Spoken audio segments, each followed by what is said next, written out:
Hi everyone, I'm Rosemary, and welcome to part 4 of our Dollar Tree Organization Hacks 2023 series, where we're taking everyday Dollar Tree items and altering or enhancing them in some way to create actual hacks by combining them with other items, turning them sideways, inside out, and upside down, or using them in a completely different capacity than their intended use to find creative and inexpensive ways to get organized and make life easier. Now, if you've been following the series, you know that we have already shared over 50 never-before-seen organization hacks, including multiple customizable organizers. And in this video, we will be continuing the fun and take on jewelry and handbag organization challenges. Let's start with jewelry. Because of its relatively small size and typically delicate construction, jewelry tends to be something that actually needs organization just to keep it intact and free from damage. Unfortunately, traditional jewelry boxes tend to be expensive and clunky, taking up valuable dresser and countertop space, and are really not all that user-friendly, as you have to go in and out of drawers and sections to find what you're looking for.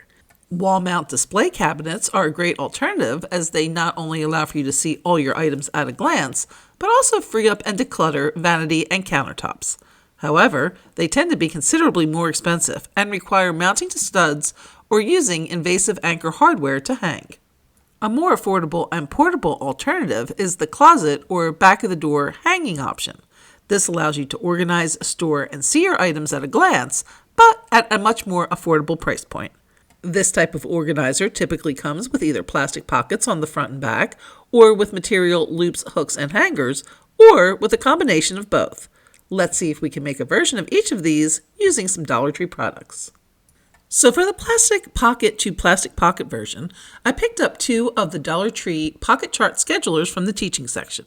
I'm going to use 2 different colors for illustration purposes, but will recommend getting 2 of the same color. First, I removed the cardboard insert, but as you can see, the scheduler just has one long thin pocket per level. In order to make sections, I'm going to run a thin stream of hot glue inside the pocket along the back, then press the plastic into it to make smaller pockets. And then the great thing about DIY is that you can make these sections as big or as small as you want to accommodate your specific jewelry collection. After making all of the pockets, I took the 2 organizers and placed them back to back. Then I took a child-size hanger that I picked up from Dollar Tree and then added that in between the 2 organizers with the hanger hook poking out the top. And then I attached the 2 organizers together with a good amount of hot glue and also reinforced with a few dabs of E6000 as well. And then I pushed the 2 pieces together, making sure that that glue formed a nice tight bond and a nice tight seam. And I did that all the way around the edge of the organizer. The result is a custom 2-sided high-capacity organizer you can either hang in your closet or also on the back of a door and be able to see all of your jewelry at a glance. Not bad for about $3. Now, if you preferred the material style organizer with the loops and hangers, here is our take. From Dollar Tree, we picked up 2 of these ribbed floor mats, Velcro from the hardware section, and some black felt and this metal ribbon from the craft section. I'm going to start by cutting the felt into 1 1/2 inch squares. I'll be using these to create little felt flaps to hold the earrings, so I thought I would take a push pin and create little holes in the felt. However, I found that this may not be necessary as the earrings themselves go through pretty easily, but if you are having difficulty making holes with the earrings, using the push pin first may be a good option. Next, I took the ribbed floor mat and placed it front side down. Then I took a sampling of the earrings I wanted to store here to determine the spacing for the felt pieces. Since I'll be using this organizer for longer earrings, I spaced accordingly, but if you have a lot of studs or shorter earrings, your spacing will be different. Then I just marked the area with a ruler and marker and lined up the felt pieces. Next, I applied some hot glue to the line and attached the top of the felt piece. This created little flaps that I could attach the earrings to. In order to create hooks to hold thin, lightweight necklaces, I found this metal ribbon at Dollar Tree. How cool looking is this? And it's perfect for this application. So I just cut a piece to length and hot glued it in place. And then from here, the leaves of the ribbon create little hooks to hang lightweight necklaces. But I know what you're thinking, and yes, I agree. Dollar Tree unicorn status on this one is probably pretty high. But don't worry, this next option for heavier necklaces and bracelets works well here too. So since this is also going to be a two-sided hanging organizer, the flip side is going to be for heavier necklaces and bracelets, and one option to create holders is to take longer, thinner pieces of the felt to create loops that can be fastened on the ends with Velcro. The strips can then be attached to the mat, and the Velcro loops will hold the jewelry. I think the felt will work just fine for these lighter pieces, but my concern would be heavier pieces like this beaded necklace. For these, I think the better option would be strips of this nylon strap from a Dollar Tree tote bag. I will also attach pieces of Velcro to either end of these strips as well, and again, you can pick up the Velcro at the Dollar Tree in the hardware section. And I'm going to use a little hot glue here for extra adhesion, and then I'll attach those strips to the mat. I did go through first with my pieces to determine spacing, then measured and marked where they needed to be glued in place. I'll use the available space on the bottom to create holders for some bracelets, again using the tote bag strap and some Velcro. And then once all the hooks and loops are in place, it's time to add the hanger. So I'm going to go ahead and place the two mats back to back and place the hanger in between, then glue all around the edges. I'm also showing this one with a full-size hanger to show how you can get extra storage there through the hanger ends if that's something that you could use. And then again, I just wanted to again point out how I used a healthy amount of hot glue and then pressed the two pieces together to ensure a tight seal. And then again, the result is a custom two-sided high-capacity organizer you can hang in your closet or also on the back of a door and be able to easily peruse your jewelry to make the perfect selection. Now, if you kind of like aspects of both organizers, no problem, just do both. You can use the mat for one side of the organizer and then just attach the pocket chart scheduler to the other side. This way, you can get some clear plastic pockets on the one side and some Velcro loops on the other. Another nice option for jewelry organization are these jewelry display stands. They have a small footprint while still providing ample options to organize and display your jewelry.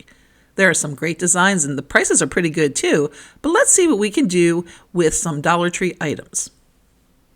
For our take, we picked up a wood box, two canvases, one 6 by 8 inches and one 8 by 10 inches, some wood dowels, and a pack of wood cubes, all from the craft section. To start, I took the material off the canvases. They come off pretty easy and you can tear them off with your hands or use some pliers. Next, I took 2 of the wood cubes and glued those to the tops of the larger frame, indenting just a little bit on each side. Then I took 4 more cubes and spaced them evenly in between the first 2. I marked the spots with a pencil, then glued in place and set aside. I like to use this Titebond glue that I get from Lowe's, but any wood glue would work here. Next, I took the smaller frame, and to that I wanted to add the wood dowels. These are a little long, so I did cut them down by about 2 inches. And then once cut, I used some sandpaper to smooth the edge. I'll glue the first one to the top of the frame, leaving a little space at the top since this dowel is going to hold earrings and I'll need to be able to leave space to get the holders through. I'll glue the second dowel 4 inches from the bottom of the frame. And although this glue will dry clear, I did want to clean up a little bit of that excess. I'll set that piece aside and work now on the wood box. I have some Jenga blocks on hand, so I'm going to use these here, but if you don't have any Jenga blocks, 3 wood cubes lined up would work just as well. And what I'm going to do is glue them to the bottom of the box to create little sections. Next, I went back to the larger wood frame, and now I'm going to glue 2 of the cubes to the side, 1 at the top and 1 5 inches down. I'll set that aside and go back again to the wood box and smaller frame. I added some quick and thick glue to the bottom of the frame and the back of the Jenga pieces, and then placed the frame in the box. I'm actually doing this in real time, which is what I like about the quick and thick glue, since regular wood glue would take longer to set. Next, I took the larger frame and added some of the glue to the bottom of that and then attached that to the back of the box. Now, I did glue the 2 wood cubes to the left-hand side before attaching. For extra fortification, I added some glue to a craft stick and attached that to the back of the organizer along the seam where the frame and the wood box meet. From here, you can set the organizer aside for the glue to cure, preferably overnight. You could paint or stain if you like, but here it is au naturel. The box sections can hold smaller items like post earrings, and the section in the back is great for a watch. The dowels can hold hanging earrings as well as bracelets and rings. Bracelets can also find a home on the side squares of the larger frame, and necklaces can hang from the top squares. Also, the holes in the side of the box are perfect if you need to feed through a charger if your watch happens to be a smart one. And now moving on to handbags. There are a lot of pretty cool options available. I'm really loving these sleek look divider style organizers, especially the acrylic ones, and also the hanging back of the door options, as I think this is always such a great way to utilize unused space, especially for bulkier items like handbags.